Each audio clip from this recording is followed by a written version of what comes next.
Grávida e expulsa de casa pela própria família, ela passa a noite dormindo na praça, sem saber que seu destino mudaria ao ser encontrada por um milionário misterioso. Acredita que o amor supera tudo? Comenta de onde está assistindo. Vamos juntos nessa jornada especial. O grito da mãe ainda ecoava nos ouvidos de Elisa, quando a porta se fechou com um baque seco às suas costas. O som metálico da fechadura, sendo girada, cortou o ar como uma lâmina, selando não apenas a passagem, mas toda uma vida que ficara para trás. Sai da minha casa! As palavras haviam saído da boca de Márcia como veneno cuspido. 4 meses escondendo isso de mim? Você me envergonhou, Elisa. Não quero mais te ver. A mochila escolar, apressadamente enchida com algumas roupas, pesava nos ombros magros da garota de 17 anos. No bolso da calça jeans desbotada, as notas amassadas somavam pouco mais que R$ 50, todo o dinheiro que conseguira juntar trabalhando nos fins de semana na padaria do seu Antônio. Elisa permaneceu parada na soleira por longos minutos, como se esperasse que a porta se abrisse novamente, que a mãe aparecesse com os olhos vermelhos de choro pedindo desculpas. Mas o silêncio do corredor do prédio foi sua única resposta. Os vizinhos, que certamente ouviram os gritos, mantinham suas portas bem trancadas. A primeira parada foi na casa de Jéssica, sua melhor amiga desde a 5ª série. Elisa subiu os 3 lances de escada com o coração disparado, ensaiando as palavras na cabeça. Quando a mãe de Jéssica abriu a porta, seu rosto se contraiu numa expressão de desconforto. Ela não está, Elisa, e... Olha, eu soube do que aconteceu. É melhor você procurar sua família. Mas, tia, eu só preciso de um lugar para passar a noite. Eu prometo que... A porta se fechou suavemente, mas o som foi ensurdecedor. Na casa de Mariana, colega de turma, a recepção foi ainda mais fria. A própria Mariana veio até a porta, olhou Elisa de cima a baixo e sussurrou. Minha mãe disse que não posso me meter em confusão. Desculpa. Mais uma porta. Fechada. Elisa tentou mais 3 casas. Em todas elas, o mesmo roteiro. Desconforto, desculpas vazias, portas que se fechavam como tampas de caixão. O sol começava a se pôr quando ela finalmente parou de bater em portas e aceitou a realidade crua. Estava sozinha. Seus pés doloridos a levaram até a Praça da República, no centro de São Paulo. O movimento intenso da cidade parecia zombar de sua condição. Milhares de pessoas apressadas, cada uma com um destino, um lar para onde voltar. Elisa se sentou num banco de madeira descascada, próximo à fonte que não funcionava há anos. A fome chegou primeiro, roendo seu estômago vazio. Depois veio o frio, que começou pelos pés e subiu pelas pernas como uma serpente gelada. O medo foi o último a chegar, mas quando se instalou, tomou conta de cada fibra de seu ser. Elisa abraçou a mochila contra o peito, como se fosse um escudo contra o mundo hostil ao seu redor. Meu Deus, murmurou, a voz embargada. O que eu vou fazer? A mão direita se moveu instintivamente para o ventre ainda discreto, onde uma vida minúscula crescia silenciosa. 4 meses. Era isso que tinha revelado à mãe naquela tarde terrível, quando finalmente reuniu coragem para contar sobre a gravidez. 4 meses de segredo, de enjoos matinais disfarçados, de roupas mais largas para esconder as mudanças do corpo. Desculpa, meu amor, sussurrou para a barriga. Mamãe não sabe o que está fazendo.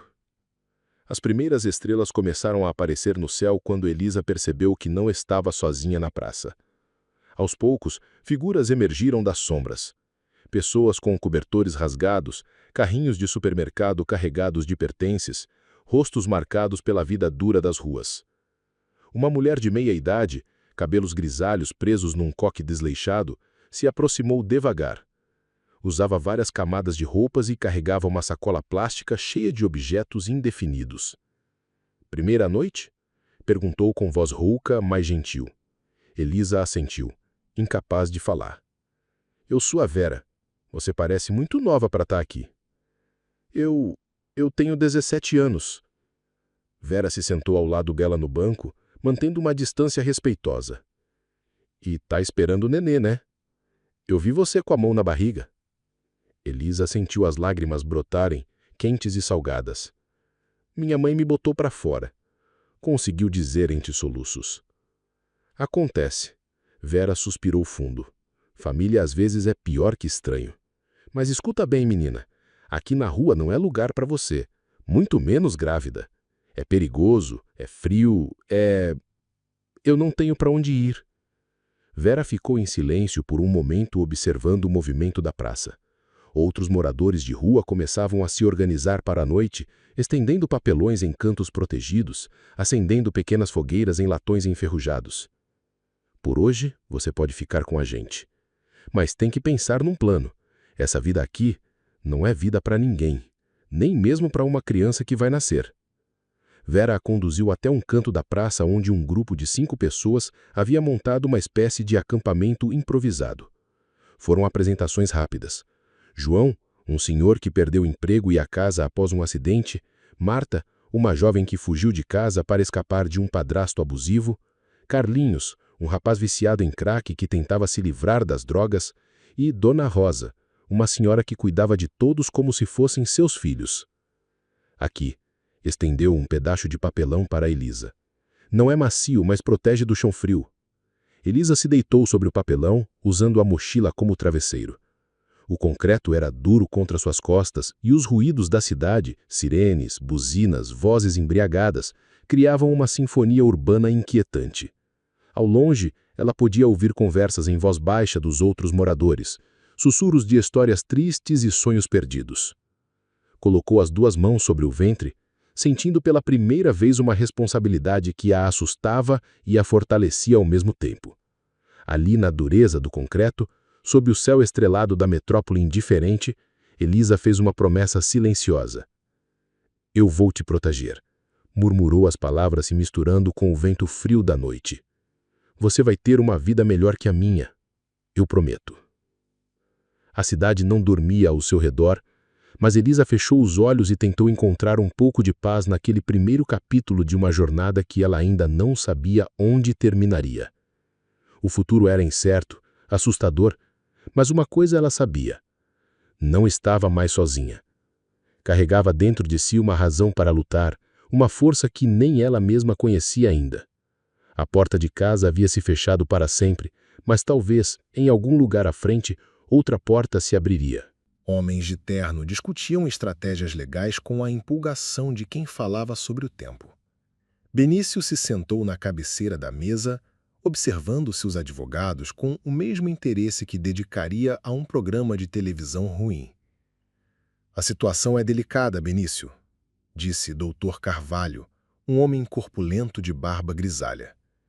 Mesmo sendo uma acusação infundada, precisamos de tempo para provar nossa inocência. E tempo, neste caso, significa dinheiro. Quanto? Benício perguntou secamente. Talvez 2 milhões em custos processuais e perícias, sem contar o que já perdemos em contratos. Benício fechou os olhos por um momento. Não era uma quantia que o quebraria, mas a situação toda o enfurecia. Mais uma vez, alguém tentava destruir o que ele havia construído com trabalho e dedicação. Mais uma vez, pessoas em quem ele havia confiado, fornecedores, parceiros, clientes, davam as costas na primeira dificuldade. A reunião se estendeu por 3 horas com advogados falando em círculos e apresentando estratégias que soavam mais como desculpas elaboradas. Quando finalmente terminou, Benício estava com uma dor de cabeça latejante e um gosto amargo na boca. De volta ao seu escritório, ele se serviu de um copo de uísque, uma exceção à sua rotina rígida, reservada apenas para os dias ruins. O líquido âmbar queimou sua garganta, mas não conseguiu dissolver a amargura que carregava no peito.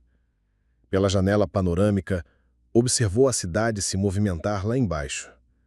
Milhões de pessoas correndo atrás de seus sonhos, suas necessidades, suas traições, pequenas e grandes. Benício havia parado de acreditar na bondade humana há muito tempo. A primeira traição havia vindo do próprio pai. Joaquim Duarte prometera ensinar o filho a pescar num domingo de verão, quando Benício tinha apenas 8 anos. O menino esperou na varanda da casa simples onde moravam, com a vara de pescar improvisada nas mãos, até o sol se pôr. O pai nunca apareceu. No dia seguinte, a mãe descobriu que ele havia fugido com a secretária da oficina mecânica onde trabalhava, levando todas as economias da família. Homens não choram, Benício, sua mãe Conceição havia dito enquanto secava as próprias lágrimas. E nunca confie em ninguém completamente. As pessoas sempre decepcionam. Ele levou o conselho a sério. Estudou com a fúria de quem queria provar algo ao mundo. Trabalhou dobrado. Construiu uma armadura emocional tão resistente que nada parecia atravessá-la. Até conhecer Isabela. Isabela Mendonça era tudo o que ele não sabia que procurava. Inteligente, independente, com um sorriso que desarrumava seu mundo cuidadosamente organizado. Eles se conheceram na universidade, ela estudando administração, ele engenharia. Por 3 anos, Benício permitiu que alguém entrasse em sua vida blindada. Planejava pedi-la em casamento quando descobriu, através de um amigo em comum, que ela o traía há meses, com seu sócio comercial, Rafael. O que mais doeu não foi a traição em si, mas descobrir que ela e Rafael haviam tentado roubar sua ideia principal para a Green Tech, registrando a patente em nome deles. Você nunca confiou em mim de verdade, Benício, ela havia dito quando ele a confrontou. Sempre com seus muros, suas defesas. Você não sabe amar, só sabe controlar. Talvez ela estivesse certa. Mas ele havia aprendido que controlar era mais seguro que confiar. Agora, aos 38 anos, Benício possuía tudo o que o dinheiro podia comprar, e nada que o coração desejava. Não por acaso, por escolha. Era mais fácil assim, mais previsível, mais seguro. O dia havia sido longo demais. Às 7 da noite, quando a maioria dos funcionários já havia ido embora, Benício decidiu sair do escritório. Em vez de ir direto para casa, como fazia habitualmente, sentiu uma inquietação estranha. Precisava caminhar, respirar, quebrar a rotina sufocante que se tornara sua vida. Deixou o carro na garagem e saiu andando pelas ruas do centro. Sem destino específico, seus pés o guiaram por caminhos que não percorria há anos. Passou pela rua onde havia morado com a mãe até ela morrer de câncer 5 anos atrás. Passou pelo prédio onde funcionava seu primeiro escritório, quando a Green Tech ainda era apenas um sonho audacioso. Foi então que se lembrou do Café Mineiro, um pequeno estabelecimento onde costumava estudar na época da faculdade. Seria interessante ver se ainda existia, se ainda servia aquele café forte que o mantinha acordado durante as madrugadas de estudo. Ao atravessar a Praça da República, algo chamou sua atenção. No banco próximo à fonte quebrada, uma figura pequena estava encolhida, abraçando uma mochila escolar. Mesmo na penumbra do final de tarde, ele conseguiu distinguir que se tratava de uma garota muito jovem. Seus cabelos castanhos caíam sobre o rosto, mas quando ela levantou a cabeça por um instante, seus olhos se encontraram. Foi apenas 1 segundo, talvez 2, mas algo naquele olhar o atingiu como um soco no estômago. Havia medo ali, sim, mas também uma determinação feroz, uma força que contrastava com a fragilidade do corpo pequeno. Era como se ela estivesse segurando o mundo inteiro dentro daqueles olhos castanhos. Benício parou no meio da calçada sem saber por quê. Uma voz na sua cabeça, a mesma que o protegera por tantos anos, murmurou o aviso familiar. Não se envolva. Problemas dos outros não são seus problemas. Ele hesitou, sentindo algo estranho se mover no peito, uma sensação que não experimentava há muito tempo. Compaixão, curiosidade, não conseguia definir. A garota baixou a cabeça novamente como se quisesse se tornar invisível. Benício deu mais 2 passos na direção dela, mas então se deteve. O que faria? O que diria? Ele não sabia lidar com pessoas, menos com alguém claramente em situação de vulnerabilidade. Respirou fundo e seguiu o caminho, forçando os pés a se moverem. Mas mesmo depois de dobrar a esquina, a imagem daqueles olhos continuou gravada em sua mente, perturbando sua paz cuidadosamente construída. O café mineiro ainda estava lá, mas estava fechado para a reforma. Benício ficou parado na frente da porta lacrada, sentindo-se estranhamente perdido. Talvez fosse a hora de voltar para casa, para a segurança de sua rotina previsível. Mas enquanto caminhava de volta, não conseguia parar de pensar na garota da praça. E isso o incomodava profundamente. Benício passou a noite em claro. E isso não acontecia há anos. Não conseguia tirar da mente aquele olhar, ferido, mas não derrotado. Revirava-se na cama king size, entre lençóis de algodão egípcio, que custavam mais que o salário mínimo, mas o conforto físico não conseguia acalmar a inquietação que havia se instalado no peito.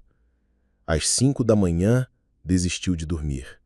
Preparou o café como sempre, mas desta vez não conseguia se concentrar na leitura dos jornais online. As palavras dançavam na tela sem fazer sentido, enquanto sua mente voltava constantemente àquela praça, àquela garota que parecia carregar o mundo inteiro nos ombros. «Por que me importo?»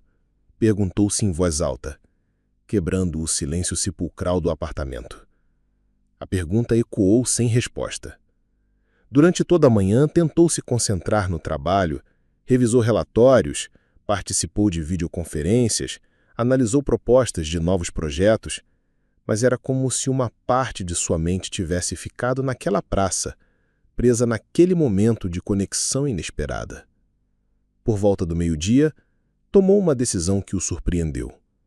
Cancelou as reuniões da tarde, algo impensável em sua rotina rígida, e saiu do escritório com um objetivo que não conseguia explicar racionalmente.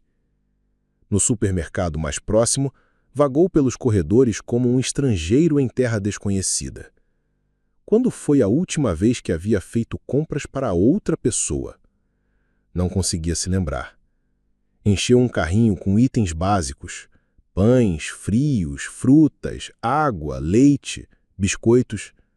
Na seção de utilidades domésticas, pegou cobertores, um travesseiro simples e produtos de higiene. Na fila do caixa, olhou para sua seleção com uma mistura de constrangimento e determinação. A funcionária, uma senhora de meia-idade, sorriu ao ver tantos itens de primeira necessidade. «Doação para alguma instituição?» perguntou gentilmente.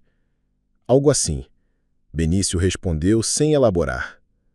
No carro, com as sacas no banco de trás, dirigiu em direção ao centro com o coração batendo mais rápido que o normal. E se ela não estivesse mais lá? E se tivesse ido embora, ou pior? A possibilidade o incomodou mais do que gostaria de admitir. A Praça da República estava movimentada como sempre, mas seus olhos vasculharam cada canto até encontrá-la. Lá estava ela, no mesmo banco, em sua direção. Quando se aproximou, ela levantou a cabeça e seus olhos se encontraram novamente. Desta vez, Benício pôde ver mais claramente. Ela era ainda mais jovem do que imaginara, com traços delicados que contrastavam com a dureza da situação em que se encontrava.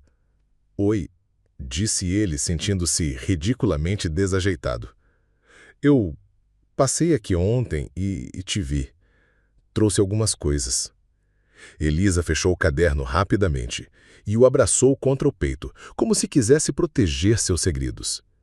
Seus olhos percorreram Benício da cabeça aos pés. Terno caro, sapatos de couro italiano, relógio que valia mais que um carro popular. A desconfiança era evidente em sua expressão. «Não preciso de caridade», disse com uma voz mais firme do que ele esperava. A resposta o surpreendeu. Esperava gratidão, talvez até súplicas, mas não essa dignidade ferida. «Não é caridade», tentou explicar, colocando as sacolas no chão ao lado do banco. É apenas comida. Todo mundo precisa comer.» Elisa olhou para as sacolas e Benício pôde ver uma luta interna acontecendo em seu rosto. Fome versus orgulho. Necessidade versus dignidade. Por fim, a fome venceu, mas ela manteve a postura altiva. Se aceitar, vou pagar de volta quando conseguir, disse erguendo o queixo. Não gosto de dever nada para ninguém.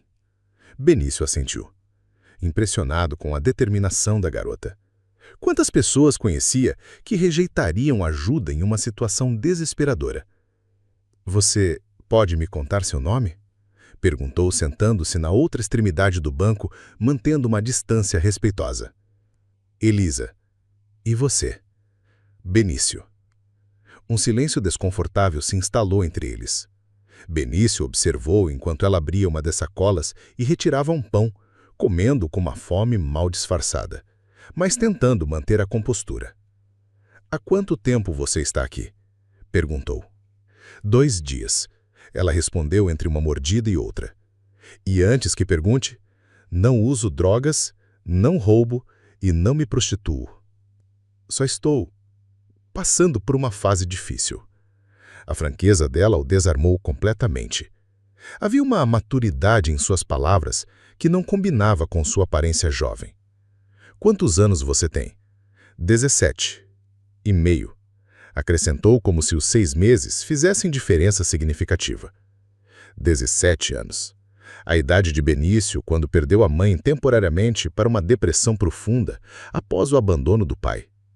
Ele se lembrava da sensação de estar sozinho no mundo, mas pelo menos tinha um teto sobre a cabeça. Você não deveria estar na escola? Elisa deu uma risada amarga. Difícil ir à escola quando você não tem onde morar, não tem onde tomar banho e está grávida de 4 meses. A palavra grávida atingiu Benício como um tijolo. Seus olhos automaticamente se voltaram para o ventre dela, ainda discreto sob a roupa folgada. Grávida, sozinha, na rua, com 17 anos. Meu Deus, murmurou sem pensar. Deus não tem nada a ver com isso. Ela respondeu secamente. É sua vida sendo a vida. Benício ficou em silêncio por um longo momento, processando a informação. Sua mente racional, sempre tão boa em resolver problemas empresariais, começou a trabalhar. Você não pode ficar na rua grávida. Não é seguro para você nem para o bebê. E o que o senhor sugere? Havia uma pitada de sarcasmo em sua voz. Que eu volte para casa e peça desculpas para minha mãe, que me expulsou quando descobriu a gravidez? Benício olhou ao redor da praça, vendo o movimento de pessoas, vendedores ambulantes, usuários de drogas se escondendo nos cantos mais escuros. Não era lugar para ninguém viver, menos para uma adolescente grávida. Vem comigo, disse, levantando-se subitamente. Para onde? Hotel. Vou pagar alguns dias para você ficar num lugar decente enquanto pensamos numa solução. Elisa o olhou com desconfiança. E o que você quer em troca? A pergunta o deixou genuinamente confuso. Em troca? Homens não fazem nada de graça, principalmente para garotas na rua. Então me diga logo, quer sexo? Quer que eu faça alguma coisa ilegal? Qual é o preço? Benício sentiu um misto de indignação e tristeza. Que tipo de vida ela havia levado para ter uma visão tão cínica do mundo aos 17 anos? Não quero nada em troca. E disse e percebeu que era verdade. Não sei por que estou fazendo isso. Só sei que não posso deixar você aqui. Elisa o estudou por um longo momento, como se tentasse ler sua alma através dos seus olhos. Se aceitar sua ajuda, disse lentamente, não é caridade, é um empréstimo. Vou pagar de volta cada centavo quando conseguir um emprego. Está bem. E quero trabalhar. Não quero ficar parada sendo sustentada por ninguém. Posso limpar, organizar, fazer qualquer coisa. Benício assentiu, admirando a determinação dela. Posso ajudar você a encontrar um emprego. Sem favorecimento. Quero conseguir por mérito próprio. Sem favorecimento. Concordou. Elisa juntou seus poucos pertences na mochila, guardou o caderno com cuidado e se levantou. Era menor do que ele havia percebido, mal chegando ao seu ombro. Por que está fazendo isso? Perguntou enquanto caminhavam em direção ao carro. Benício parou e a olhou. Era uma pergunta que ele mesmo não sabia responder. Honestamente, não sei. Há muito tempo não faço nada sem calcular os benefícios. Mas ontem, quando te vi, algo mudou. Talvez seja porque você me lembra de alguém. De quem? De mim mesmo, respondeu, surpreendendo-se com a honestidade de suas próprias palavras. Quando eu tinha sua idade e achava que o mundo havia desabado sobre a minha cabeça. Elisa sentiu, como se entendesse perfeitamente. Só uma coisa, disse parando na frente do BMW. Não me trate como coitadinha. Não sou vítima de nada. Sou apenas alguém que está passando por um momento difícil e vai sair dessa. Benício sorriu pela primeira vez em semanas. Não duvidaria disso nem por um segundo.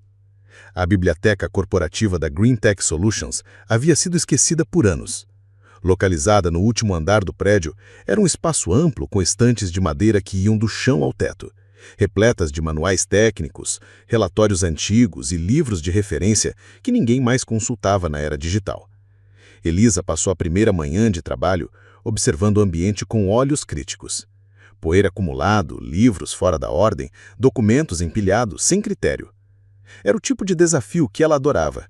Transformar o caos em ordem, dar propósito ao que parecia abandonado. Não precisa fazer milagres, Benício havia dito ao apresentá-la ao espaço. Mas Elisa não fazia nada pela metade.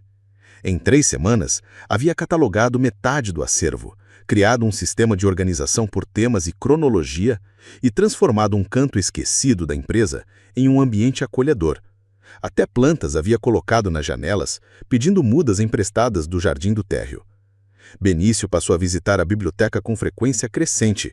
Oficialmente era para acompanhar o progresso do trabalho. Na prática, havia descoberto que aqueles momentos com Elisa eram os únicos em seu dia quando conseguia relaxar verdadeiramente. "Você leu todos esses livros?" perguntou Elisa numa tarde de quinta-feira, apontando para uma seção inteira dedicada à sustentabilidade ambiental. "A maioria", Benício respondeu, folheando um relatório que ela estava catalogando. "Quando eu era mais jovem, acreditava que conhecimento era poder. Quanto mais eu soubesse, menos vulnerável seria."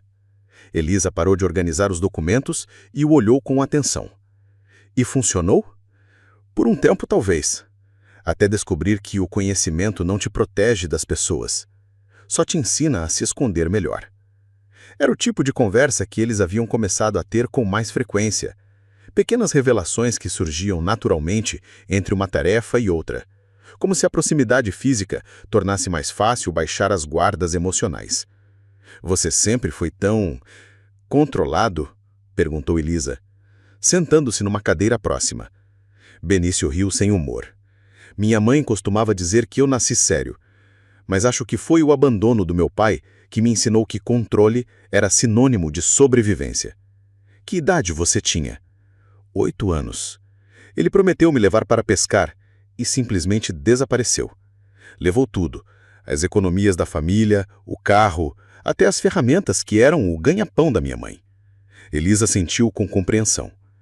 "Eu sei como é ser abandonada por quem deveria me proteger." "Quer falar sobre isso?" Ela hesitou, brincando com a caneta entre os dedos. "O pai do bebê, ele se chamava Lucas. Disse que me amava, que ficaríamos juntos para sempre. Todas as coisas que garotas de 17 anos querem ouvir. E quando soube da gravidez? Mudou o número do celular, se mudou de cidade, bloqueou minhas redes sociais, como se eu nunca tivesse existido." Benício sentiu uma raiva surda crescer no peito. Que tipo de homem abandonava uma garota grávida? E sua mãe? "Minha mãe sempre foi muito religiosa, muito preocupada com o que os outros iam dizer." Pensar. Quando descobriu que eu estava grávida, disse que eu havia desonrado a família, que era melhor eu sumir antes que os vizinhos descobrissem. "Sinto muito." "Não sinta. Não quero pena de ninguém," ela disse com a mesma firmeza de sempre. "Só quero que meu filho tenha uma vida melhor que a minha." Benício observou o perfil delicado dela, a determinação que transparecia mesmo nos momentos mais vulneráveis. Com 5 meses de gravidez, sua barriga já era perceptível, mas ela continuava trabalhando com a mesma energia de sempre. "Como você consegue ser tão forte?" perguntou. "Porque não tenho escolha. E porque esse bebê vai precisar de uma mãe que não desista de nada." A sinceridade dela o tocou profundamente. Quando foi a última vez que alguém havia sido tão honesto com ele? Os dias foram passando e as conversas se tornaram mais íntimas. Benício descobriu que Elisa adorava escrever. O caderno que ela sempre carregava estava cheio de poemas e pequenas histórias. Ela descobriu que ele tocava piano, um hobby abandonado há anos por falta de tempo. "Você poderia me ensinar?" ela perguntou quando ele mencionou o instrumento. "Faz anos que não toco." "Então poderíamos aprender juntos de novo." A ideia de compartilhar algo tão pessoal o assustou e o atraiu ao mesmo tempo. Fazia tanto tempo que não dividia suas paixões com ninguém. Foi numa sexta-feira à noite que tudo mudou. Elisa havia trabalhado até mais tarde, organizando os últimos arquivos de um projeto antigo. Quando finalmente desceram juntos do prédio, Benício percebeu que ela parecia cansada. "Você jantou?"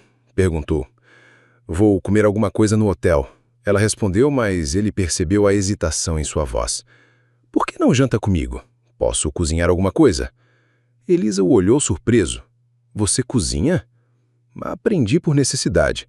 Quando se mora sozinho há tanto tempo, é isso ou morrer de fome." O apartamento de Benício pareceu menos frio com a presença dela. Elisa admirou a vista da varanda enquanto ele preparava um jantar simples. Massa com molho de tomate caseiro, salada e pão de alho. "Não sabia que você era um chefe escondido?" ela comentou, saboreando a primeira garfada. "Longe disso, mas minha mãe me ensinou algumas receitas básicas antes de morrer." "Ela morreu quando?" "Há 5 anos. Câncer. Foi rápido, pelo menos." "Sinto muito." "Ela era uma mulher incrível. Trabalhou dobrado para me dar educação depois que meu pai foi embora. Morreu sem ver o sucesso da empresa, mas tenho certeza de que ficaria orgulhosa." Eles jantaram na varanda observando as luzes da cidade se acendendo à medida que a noite chegava. A conversa fluía naturalmente, sem as barreiras formais que costumavam manter no escritório. "Posso te fazer uma pergunta pessoal?" Elisa disse, apoiando o queixo na mão. "Claro." "Por que você nunca se casou? Um homem como você, bem-sucedido, bonito, inteligente, certamente não faltaram oportunidades." Benício quase engasgou com o vinho. "Você acha que eu sou bonito?" Elisa corou ligeiramente. "Não se faça de bobo. Você sabe que é." Ele riu, sentindo algo aquecido se espalhar pelo peito. "Para responder sua pergunta, já quase me casei uma vez. Isabela. Ela parecia perfeita, até descobrir que estava tentando me roubar." "Como assim?" "Ela e o meu ex-sócio tentaram registrar uma das minhas principais patentes em nome deles. Queriam me tirar da própria empresa que eu havia criado." "Que horror!" Foi o empurrão final para eu parar de confiar nas pessoas. Desde então, prefiro manter tudo sob controle. Previsível, sem surpresas, sem traições. Deve ser uma vida muito solitária. Era, e depois ele se deu conta do tempo verbal que havia usado. Elisa o encarou com uma intensidade que o deixou sem jeito. "Você não precisa viver assim para sempre, Benício. Nem todo mundo vai te decepcionar." "Como você pode ter tanta certeza, depois de tudo que passou?" "Porque senão, a vida não vale a pena. Se a gente não acredita que é possível encontrar pessoas boas, genuínas, que tipo de mundo estamos construindo para os nossos filhos?" Ela pousou a mão no ventre, num gesto inconsciente e protetor que se tornara habitual. "Eu quero que meu filho cresça acreditando que o amor verdadeiro existe, que nem todas as pessoas vão abandoná-lo, que vale a pena confiar." Benício olhou para ela, realmente olhou. Os cabelos castanhos soltos nos ombros, os olhos que brilhavam com uma luz própria, a boca que falava verdades que ele havia esquecido de acreditar. Quando tinha sido a última vez que alguém havia falado de amor e esperança sem soar na ingênuo? Elisa começou sem saber exatamente o que queria dizer. "Sim, Você mudou alguma coisa em mim. Não sei explicar o quê, mas desde que te conheci, sinto como se tivesse acordado de um sono muito longo." Ela sorriu e o sorriso dela era como o nascer do sol. "Você também mudou alguma coisa em mim. Me fez acreditar que ainda existem pessoas boas no mundo." Eles estavam sentados um de frente para o outro na pequena mesa da varanda. Sem perceber, Benício estendeu a mão e tocou suavemente o rosto dela. Elisa não se afastou. "Posso?", sussurrou ele. Em resposta, ela se inclinou ligeiramente para frente. Quando seus lábios se encontraram, foi como se todas as barreiras que haviam construído ao longo dos anos desmoronassem de uma vez. O beijo foi hesitante no início, cheio de cuidado e ternura, mas gradualmente se aprofundou, carregado de toda a emoção que haviam guardado. Quando se separaram, permaneceram com as testas encostadas, respirando ofegantes. "Isso muda tudo", Benício murmurou. "Eu sei, mas talvez seja a hora de mudar." Eles ficaram assim por longos minutos, em silêncio, sabendo que haviam cruzado uma linha que não poderiam mais apagar. E pela primeira vez em anos, nenhum dos dois sentiu medo dessa mudança. Os 3 dias seguintes ao beijo foram os mais confusos da vida de Benício. Ele acordava pensando em Elisa, trabalhava pensando nela e adormecia com o gosto dos lábios dela ainda na memória. Era como se algo fundamental tivesse mudado na sua programação interna, e ele não sabia como lidar com isso. Elisa, por sua vez, flutuava entre a felicidade e o terror. Nunca havia sentido algo tão intenso por alguém, nem mesmo por Lucas, que agora parecia uma brincadeira de criança comparado à profundidade do que sentia por Benício. Mas justamente por isso, o medo a consumia. E se fosse apenas pena? E se ele se cansasse dela quando percebesse que estava assumindo um bebê que não era dele? No trabalho, eles dançavam ao redor um do outro como 2 ímãs de polaridades opostas, atraídos irresistivelmente, mas lutando contra a própria natureza. "Bom dia", entrou Benício na biblioteca na manhã de segunda, carregando 2 copos de café. "Bom dia", Elisa respondeu sem levantar os olhos dos documentos que organizava. Ele colocou um dos copos na mesa dela e ficou parado, esperando que ela o olhasse. Quando finalmente ela levantou os olhos, ele viu ali a mesma confusão que o atormentava. "Sobre sexta-feira, não precisamos falar sobre isso", Eles interrompeu rapidamente. "Foi só um momento. Pessoas solitárias fazem esse tipo de coisa às vezes." A resposta o atingiu como um tapa. Só um momento? Era tudo que aquele beijo tinha significado para ela? "Entendo", disse ele, sua voz assumindo o tom frio e profissional que ela não ouvia há semanas. "Melhor assim. Manter as coisas profissionais é mais inteligente mesmo." Elisa assentiu, mas Benício percebeu que seus olhos se encheram de lágrimas antes dela abaixar a cabeça novamente. O dia passou numa tensão quase insuportável. Ambos se esforçavam para agir normalmente, mas cada interação parecia forçada, artificial. Por volta das 5 da tarde, Benício decidiu que não conseguiria mais fingir. "Elisa, eu preciso..." O toque do celular dela interrompeu suas palavras. Ela olhou para a tela e empalideceu instantaneamente. "Alô?", atendeu com voz trêmula. Benício não conseguia ouvir o outro lado da conversa, mas viu o rosto de Elisa se transformar progressivamente. Surpresa, depois raiva, depois medo. Não vou fazer isso", ela disse com a voz ficando mais alta. "Você não tem direito de aparecer agora. Como você conseguiu meu número?" Uma pausa longa. "Isso é chantagem. Não vou aceitar." Outra pausa, desta vez mais longa. Benício viu as lágrimas brotarem nos olhos dela. "Filho da..." ela murmurou antes de desligar o telefone. "O que foi?" Benício perguntou, aproximando-se dela. "Lucas, o pai do bebê. Ele descobriu sobre você, sobre nós." "Como?" "Não sei. Disse que tem fotos nossas saindo do prédio, que sabe onde estou trabalhando e que vai vender tudo para os jornais se eu não der dinheiro para ele." Benício sentiu o sangue gelar nas veias. Sua empresa já estava em investigação por causa das denúncias ambientais falsas. Se a imprensa descobrisse que ele estava envolvido com uma menor grávida, trabalhava para ele. "Quanto ele quer?" "50 mil reais, ela disse, a voz tremendo. "Onde eu vou conseguir 50 mil reais?" Benício fez cálculos rápidos. 50 mil era pouco para ele, mas percebeu que não era sobre o dinheiro. Era sobre controle, sobre poder. Lucas havia encontrado uma forma de ter os dois na palma da mão.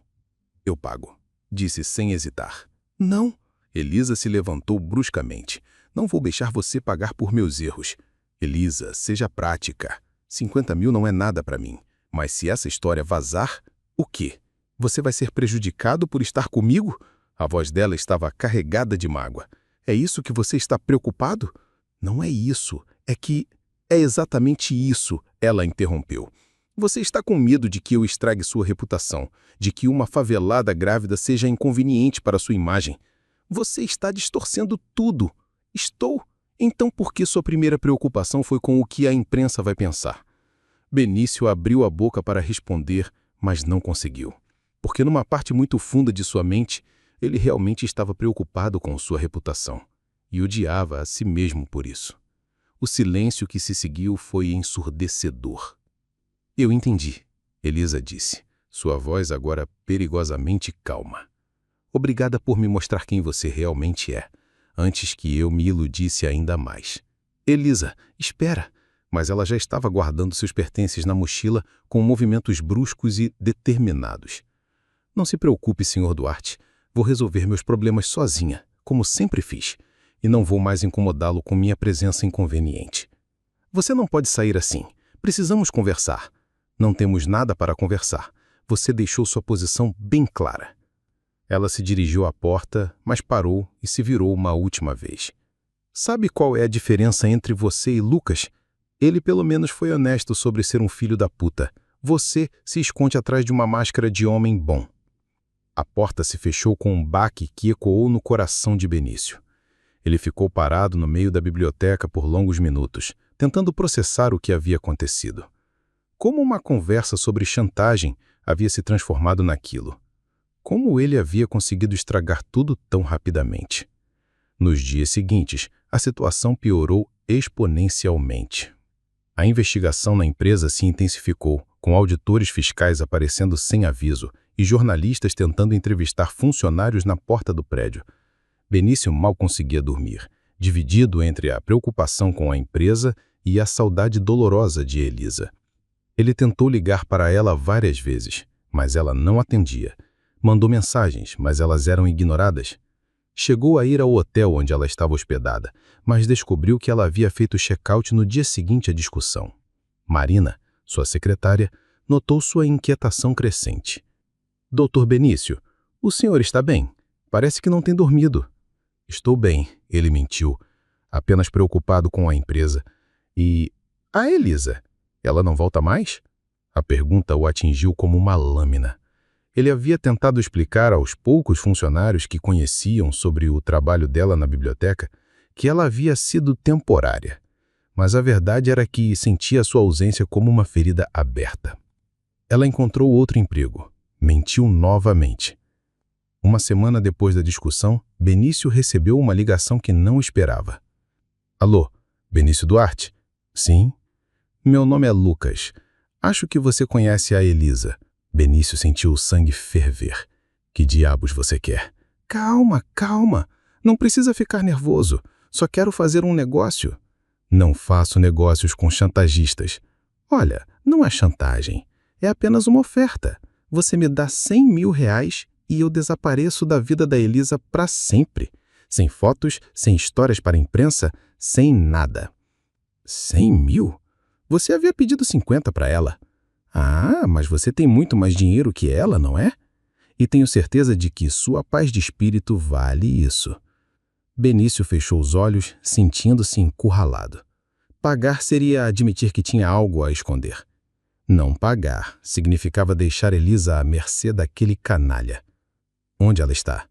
Isso não é da sua conta. Ela está se virando, como sempre fez. Mulher guerreira, não é? Pena que você não soube valorizar. Escute bem, seu merda. Opa, sem ofensas. Você tem 3 dias para decidir. Depois disso, as fotos vão para o jornal com maior circulação de São Paulo. A ligação se encerrou, deixando Benício com um silêncio que ecoava como um grito. Ele passou a noite inteira acordado, olhando para o teto de seu apartamento luxuoso e vazio. Pela primeira vez em anos, o controle que tanto prezava havia se desintegrado completamente, e a pessoa que mais queria proteger era justamente aquela que mais havia magoado. Às 3 da manhã, tomou uma decisão. Mas quando tentou ligar para Elisa para contar sobre a proposta de Lucas, descobriu que o número dela não estava mais funcionando. Ela havia desaparecido completamente de sua vida, levando com ela a única luz que havia encontrado nas trevas de sua existência solitária. E pela primeira vez desde a morte de sua mãe, Benício Duarte chorou. O sol ainda não tinha nascido quando Elisa se levantou do colchão fino que dividia com 2 outras mulheres no pequeno quarto de pensão. 6 meses de gravidez haviam tornado cada movimento mais difícil, mas ela havia aprendido que a sobrevivência não esperava o conforto. Com os últimos reais que conseguira juntar, havia alugado uma vaga naquela pensão, no centro da cidade, um lugar que cheirava a mofo e desinfetante barato, mas que oferecia um teto e relativa segurança. Era melhor que a rua, embora às vezes ela sentisse saudades da liberdade da praça. "Vai trabalhar cedo hoje, Elisa?" perguntou Conceição, uma senhora de 50 anos que vendia doces caseiros na estação do metrô. "Sim, dona Conceição, o movimento é melhor antes das pessoas irem trabalhar." Elisa se arrumou no banheiro coletivo, escovando os dentes com cuidado para não despertar as outras moradoras. No espelho rascado, observou seu reflexo. O rosto mais magro, os olhos com olheiras profundas, mas o ventre já bem arredondado sob a camiseta que havia comprado num brechó. Seu trabalho era simples. Vendia balas, chicletes e água na porta das estações do metrô. Não era registrado, não tinha garantias, mas era honesto. Conseguia juntar cerca de R$ 40 por dia quando tinha sorte. Metade disso nos dias ruins. "Bom dia, meu amor", murmurou para a barriga como fazia todas as manhãs. "Hoje vamos conseguir um dia bom, você vai ver." As ruas do centro ferviam de movimento mesmo às 5h30 da manhã. Elisa posicionou sua pequena mesa dobrável em frente à estação Sé, arrumando cuidadosamente sua mercadoria. Havia aprendido que a apresentação importava. Mesmo vendendo balas simples, ela mantinha tudo organizado e limpo. "Elisa!" chamou uma voz familiar. Ela se virou e sorriu ao ver Carla, uma mulher de 30 anos que vendia sanduíches numa barraca próxima. Nos últimos meses, Carla havia se tornado sua única amiga, alguém que a tratava com carinho genuíno, sem julgamentos. "Oi, Elisa, como foi o final de semana?" "Corrido. E você? Está com uma cor melhor hoje." Elisa sorriu, mas era apenas aparência. Nas últimas semanas, vinha sentindo tonturas frequentes e dores nas costas que a preocupavam, mas não podia parar de trabalhar. Cada real era precioso. O movimento da manhã começou intenso. Executivos apressados, estudantes universitários, trabalhadores em direção aos seus empregos. Elisa sorria para cada pessoa, oferecendo seus produtos com educação e simpatia. Alguns compravam por necessidade, outros, claramente por pena da garota grávida. "Quanto custa a água?" perguntou um homem de meia idade parado em sua frente. R$ 2, senhor. Pode ficar com o troco", disse ele entregando uma nota de R$ 5. "Obrigado, senhor. Deus abençoe." Eram pequenos gestos de bondade que a mantinham esperançosa. Mesmo nos dias mais difíceis, sempre aparecia alguém disposto a ajudar, nem que fosse com um sorriso ou uma palavra gentil. Por volta das 10 da manhã, a tontura chegou mais forte do que o costume. Elisa apoiou-se na mesa, tentando respirar fundo. O mundo girava levemente ao seu redor. E ela sentiu um suor frio na testa. "Você está bem?" perguntou uma senhora que havia parado para comprar chiclete. Sim, só um pouco cansada." Mas não estava bem. O estresse dos últimos meses, a alimentação inadequada e as noites mal dormidas estavam cobrando o seu preço. Ela sabia que precisava de acompanhamento médico, mas cada consulta custava dinheiro que não tinha. Do outro lado da cidade, Benício vivia seus próprios tormentos. Sua empresa havia finalmente se livrado das acusações falsas. Todas as perícias comprovaram que a Green Tech nunca havia poluído qualquer corpo d'água. Mas a vitória jurídica não trouxe a paz que esperava. O apartamento luxuoso parecia uma prisão. Todas as manhãs, ele acordava pensando em Elisa. Todas as noites adormecia-se perguntando onde ela estaria. Perguntando onde ela estava, se estava bem, se precisava de ajuda. A biblioteca da empresa continuava impecavelmente organizada, um monumento silencioso ao tempo que haviam passado juntos. Dr. Benício, Marina disse entrando em seu escritório com uma expressão preocupada. O senhor tem certeza de que está bem? Faz semanas que não o vejo comer direito. Estou bem, Marina. Apenas distraído. Tem certeza? O senhor parece diferente, mais triste. Benício olhou para sua secretária, que o conhecia há tantos anos. Era inútil mentir para ela. Você já se arrependeu de algo ao ponto de não conseguir mais dormir? Marina se sentou na cadeira em frente à mesa dele, assumindo o tom maternal que às vezes usava. Várias vezes. Mas arrependimento só vale alguma coisa se a gente faz algo para mudar. E se for tarde demais? Nunca é tarde demais para quem realmente quer mudar, doutor. A pergunta é, o que o senhor quer de verdade? Benício ficou em silêncio, mas a resposta ecoava em sua mente. Queria Elisa. Queria acordar todos os dias sabendo que ela estava bem, que estava segura. Queria ver seu filho nascer, queria fazer parte da vida deles. Mas o orgulho ferido e o medo da vulnerabilidade o mantinham paralisado. Ela deve me odiar, disse finalmente. Quem, doutor? Elisa, a menina que trabalhava na biblioteca. Marina sorriu suavemente. Ah, a Elisa. Eu sabia que tinha algo especial entre vocês. Nunca vi o senhor tão humano quanto quando ela estava aqui. Eu estraguei tudo, Marina. Quando ela mais precisou de mim, eu pensei primeiro em mim mesmo. E agora? Agora eu daria tudo que tenho para saber se ela está bem. Marina o observou por um longo momento. Então talvez seja a hora de parar de se punir e começar a agir. Aquelas palavras ficaram ecoando na mente de Benício pelo resto do dia. Quando chegou em casa naquela noite, em vez de se servir do uísque habitual, pegou o telefone e começou a fazer algo que não fazia há semanas. Procurou por Elisa. Ligou para todos os hospitais públicos da cidade, perguntando se haviam registros de uma Elisa grávida. Pesquisou em abrigos, casas de apoio, organizações que ajudavam mulheres em situação de vulnerabilidade. Nada. Era como se ela tivesse desaparecido da face da terra. No dia seguinte, Elisa acordou sentindo-se pior. As tonturas eram mais frequentes e uma dor constante no pés das costas a incomodava. Mas não podia parar. Havia juntado quase R$ 500 e cada centavo era importante para quando o bebê nascesse. Você devia ir ao médico, disse Carla, notando sua palidez. Não posso perder um dia de trabalho, e consulta custa caro. Elisa, você está grávida de 6 meses. Não pode brincar com sua saúde. Eu sei, mas... A frase ficou no ar quando uma nova onda de tontura a atingiu, desta vez mais forte. Elisa se apoiou na mesa, mas suas pernas fraquejaram. Carla correu para ampará-la. Elisa, Elisa, você está me ouvindo? Mas Elisa já não conseguia responder. Tudo ficou escuro.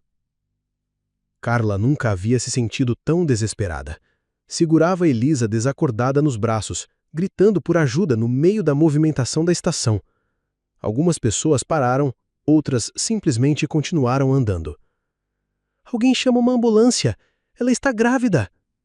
Um rapaz jovem pegou o celular e ligou para o SAMU. Em questão de minutos, uma ambulância chegou ao local. Os paramédicos foram rápidos e eficientes, colocando Elisa numa maca e verificando seus sinais vitais. Ela está estável, mas precisamos levá-la ao hospital, disse um dos paramédicos para Carla. Você é família? Sou a única amiga que ele tem. Carla subiu na ambulância. No hospital, Elisa foi levada direto para a emergência. Carla ficou na sala de espera sem saber o que fazer. Não tinha o telefone de nenhum familiar de Elisa, Na verdade, nem sabia se ele tinha família.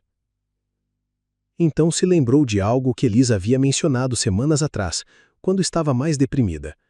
Um homem chamado Benício, que havia sido gentil com ela, mas que depois a havia magoado profundamente. Ela falava dele como se tivesse sido importante, murmurou Carla, tentando decidir se deveria procurá-lo. No final, a preocupação com a amiga falou mais alto. Carla pegou o celular e fez uma busca no Google. Benício Duarte, São Paulo. Vários resultados apareceram, mas um se destacou. Benício Duarte, CEO da Green Tech Solutions. Ela ligou para a empresa. Green Tech Solutions? Marina falando? Oi, eu preciso falar com o senhor Benício Duarte. É urgente. Posso saber o motivo? É sobre Elisa. Ela está no hospital. O silêncio do outro lado da linha foi longo. Um momento, por favor. Em menos de 30 segundos, a voz de Benício estava na linha, tensa e preocupada. Alô? Você disse que é sobre Elisa? Sim, senhor. Ela desmaiou no trabalho. Estamos no Hospital das Clínicas. Ela está grávida e... Estou indo. Não saia da lá. A ligação se encerrou, deixando Carla olhando para o telefone. Pela urgência na voz dele, percebeu que havia tomado a decisão certa. Benício nunca havia dirigido tão rápido em sua vida. Cada semáforo vermelho parecia uma eternidade, cada trânsito lento uma tortura. Seu coração batia descompassado, misturando medo, culpa e uma necessidade desesperada de chegar até Elisa. No hospital, correu até a recepção. Elisa, uma moça grávida que deu entrada hoje. Onde ela está? Nome completo? Benício parou. Não sabia o sobrenome dela. Nos meses que passaram juntos, ela sempre havia sido apenas Elisa. Eu não sei o sobrenome, mas ela está grávida, 17 anos. Desmaiou na estação Sé. Senhor Benício? Uma voz chamou atrás dele. Ele se virou e viu uma mulher de 30 e poucos anos com expressão preocupada. Você é a Carla? Sim, obrigada por vir. Ela está no quarto 201, no segundo andar. Benício correu pelas escadas, não tendo paciência para esperar o elevador. Quando chegou ao quarto, parou na porta, vendo Elisa deitada na cama hospitalar, com soro no braço e aparelhos monitorando seus sinais vitais. Ela parecia tão frágil, tão pequena naquela cama. Seu rosto estava pálido e, mesmo dormindo, havia uma expressão de preocupação em sua testa. Como ela está? Perguntou para a enfermeira que estava no quarto. Desidratação severa, anemia e estresse. Nada que coloque o bebê em risco imediato, mas ela precisa de repouso e acompanhamento médico. Benício se aproximou da cama, sentindo o coração se despedaçar. Quantas noites ela havia passado sem dormir direito? Quantas refeições havia pulado para economizar dinheiro? Quantas vezes ela se sentiu sozinha e assustada? Elisa, murmurou, tocando suavemente sua mão. Ela abriu os olhos lentamente e, quando o viu, uma mistura de emoções passou pelo seu rosto. Surpresa, dor, raiva e, por fim, uma vulnerabilidade que ela tentou esconder. O que você está fazendo aqui? Carla me ligou. Ela estava preocupada. Não precisa ficar. Vou sair daqui assim que puder. Elisa, você desmaiou. Está anêmica. Não pode continuar assim. Não é sua preocupação. Mas a voz dela estava fraca. Benício se sentou na cadeira ao lado da cama e, pela primeira vez em meses, todas as suas defesas desabaram. Desculpa, disse e sua voz tremia. Desculpa por tudo. Por ter pensado em mim primeiro, por ter te deixado na mão, por ter sido um covarde. Elisa fechou os olhos e lágrimas silenciosas escorreram por seu rosto. Eu precisava de você. Pela primeira vez na minha vida, eu precisava de alguém e você me abandonou. Eu sei. E vou carregar essa culpa para sempre. Mas agora estou aqui e não vou sair mais. Como posso confiar em você? Respirou fundo. Porque eu te amo. Amo você e amo esse bebê. E quero passar o resto da minha vida provando que mereço uma segunda chance. Elisa abriu os olhos e o olhou com intensidade. Você disse que me ama? Disse, e deveria ter dito há muito tempo. Você me ensinou a sentir de novo, Elisa. Me ensinou que vale a pena confiar, que vale a pena amar, e eu fui um idiota por não reconhecer isso antes. Pela primeira vez em meses, Elisa sorriu através das lágrimas. Eu também te amo, Benício. Mesmo com raiva. Ao lado de sua cama, com a cabeça apoiada na mão, dormindo de forma desconfortável. Seus cabelos estavam desalinhados, a camisa amarrotada e havia uma barba por fazer que denunciava que ele não havia saído do hospital. "Você dormiu aí a noite toda?" perguntou baixinho. Ele despertou imediatamente, como se seu corpo estivesse programado para detectar qualquer mudança no estado dela. "Como você está se sentindo?" "Melhor", respondeu, e era verdade. O soro havia feito efeito e ela sentia-se mais forte. "Mas você precisa ir para casa? Tomar um banho? Dormir numa cama de verdade?" "Não vou sair daqui." "Benício." "Elisa, eu passei os últimos 3 meses me odiando por ter te deixado ir. Não vou cometer o mesmo erro 2 vezes." Ela o observou em silêncio. Havia algo diferente nele, uma vulnerabilidade que nunca havia visto antes. O executivo controlado e calculista havia dado lugar a um homem assustado e apaixonado. "Nós precisamos conversar", disse ela. "De verdade desta vez." Ele se inclinou para a frente, segurando a mão dela. "Sobre o quê?" "Sobre o que realmente queremos, não o que achamos que devemos querer, não o que é conveniente ou correto. O que nossos corações realmente querem." Benício respirou fundo.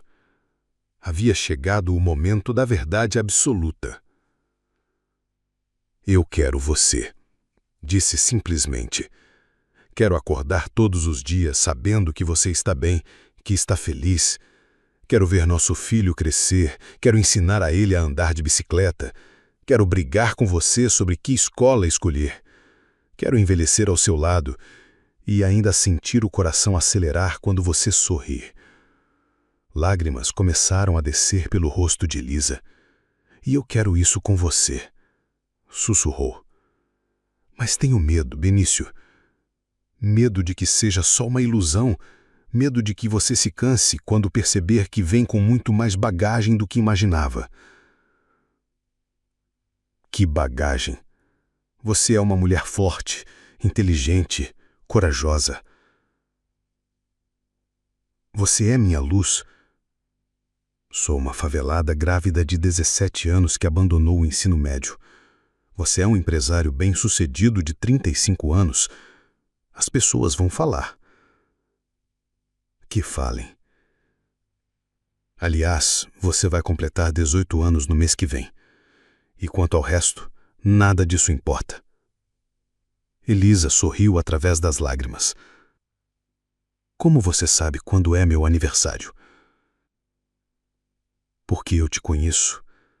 Conheço o seu sorriso quando você está realmente feliz. Conheço o jeito que você morde o lábio quando está concentrada.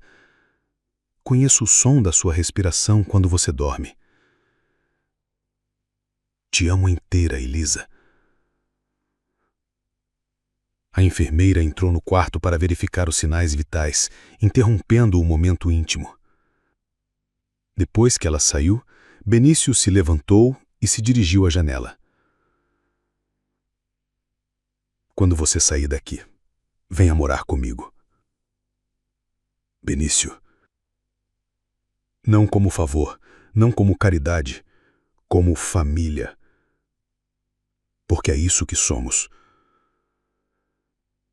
Elisa ficou em silêncio por um longo momento processando as palavras dele. Família.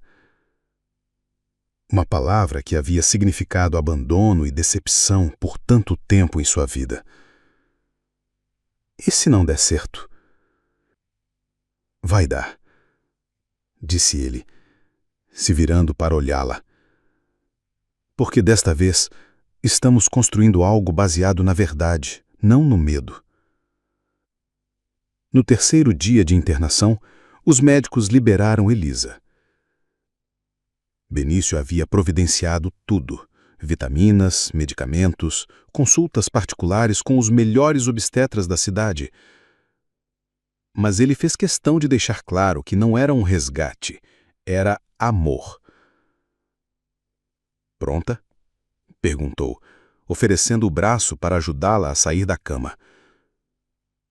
Pronta.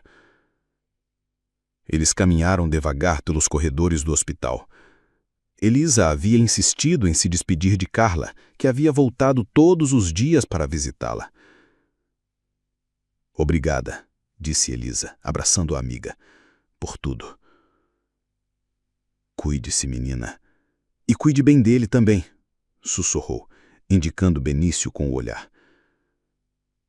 Homem apaixonado de verdade é raro. No pátio do hospital, havia um pequeno jardim com bancos de madeira. Uma jabuticabeira centenária oferecia sombra e Elisa havia passado parte da manhã sentada ali, tomando sol e conversando com o bebê. Espera, disse Benício, parando ao lado da árvore. Elisa o olhou, confusa, mas ele estava ajoelhando na grama, segurando uma pequena caixa azul. Elisa Santos. Começou, e ela percebeu que ele havia descoberto seu sobrenome. Não tenho um anel de diamante, não tenho um discurso elaborado. Só tenho um coração que bate por você e uma promessa de que vou amar você e nosso filho pelo resto da minha vida. Quer se casar comigo?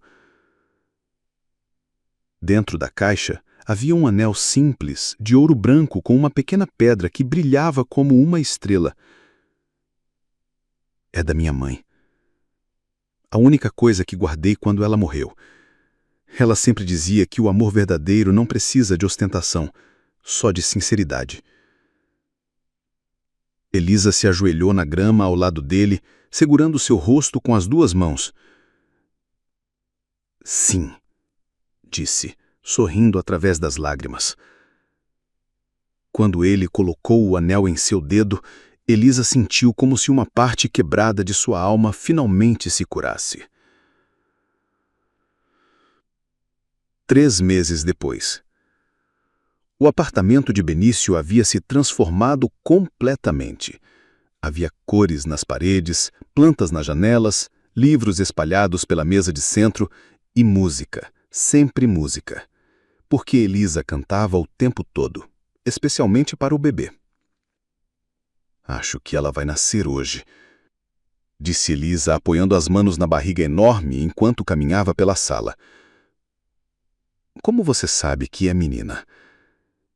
Intuição de mãe, sorriu. E por que ela chuta sempre que você fala? Já está protegendo a mamãe. Benício riu e aproximou-se para abraçá-la por trás. Talvez seja porque ela já conhece a voz do papai. Papai, repetiu Elisa, a palavra ainda soando mágica. Você tem certeza que está pronto? Nunca estive tão pronto para nada na minha vida. 2 horas depois, as contrações começaram de verdade. No hospital, Benício segurou a mão de Elisa durante todo o trabalho de parto, sussurrando palavras de encorajamento e amor. Ela está chegando, anunciou a médica. Mais uma força, Elisa. E então, no exato momento em que o sol se punha sobre São Paulo, pintando o céu de rosa e dourado, Helena Santos Duarte veio ao mundo. Pequena, perfeita, com os olhos escuros da mãe e uma cabeleira preta surpreendente. Quando a enfermeira colocou a bebê nos braços de Benício, ele chorou como nunca havia chorado. Todas as paredes que havia construído ao redor do coração desabaram de uma vez. Oi, princesa. Eu sou seu papai e vou amar você para sempre. Elisa observava a cena, o coração transbordando de felicidade. Benício segurava Helena como se ela fosse feita do vidro mais precioso, e havia tanta ternura em seus olhos que ela soube com absoluta certeza que havia tomado a decisão correta. Obrigado, Benício. Por quê? Por me salvar, por me ensinar que o amor é mais forte que o medo. Por me dar uma família. Nós nos salvamos, amor, uns aos outros. 6 meses depois. Epílogo. O Instituto Helena Santos Duarte era uma casa ampla e acolhedora em Vila Madalena, com quartos para 10 mulheres grávidas em situação de vulnerabilidade. Havia uma biblioteca, uma sala de informática, uma cozinha industrial e um jardim onde as moradoras podiam plantar temperos e flores. Ela está crescendo tão rápido, disse Elisa observando Helena engatinhar.